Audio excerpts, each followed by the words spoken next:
നമുക്ക് സോറി പറയാം. അല്ലെങ്കിൽ നമുക്ക് എൻ്റെ അടുത്ത് അങ്ങനെ സംഭവിച്ചു പോയി.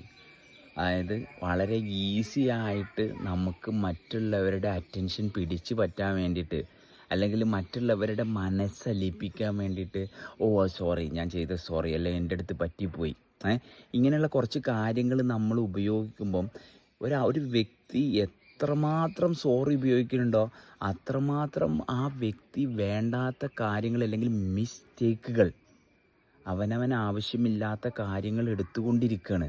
അപ്പം നമ്മളെ സംബന്ധിച്ച് നമ്മൾ സോറി പറയുമ്പം അപ്പുറത്തുള്ള ആളെ നമുക്ക് സൈലൻ്റ് ആക്കാൻ സാധിക്കണം നമ്മുടെ സോറിയിലൂടെ. അപ്പോൾ നമ്മൾ എന്താ ഫോക്കസ് ചെയ്യുക? വീണ്ടും വീണ്ടും ഈ സോറിയാണ് നമ്മൾ ഫോക്കസ് ചെയ്യണത്. മറിച്ച് നമുക്ക് ഈ സോറി പറയാനുള്ള ആ കാരണത്തെ, കാരണം എൻ്റെ ഒരു ശ്രദ്ധക്കുറവ് കൊണ്ടാണ് ഞാൻ അവിടെ ഒരു സോറി എക്സ്പ്രസ് ചെയ്യേണ്ടി വന്നത്.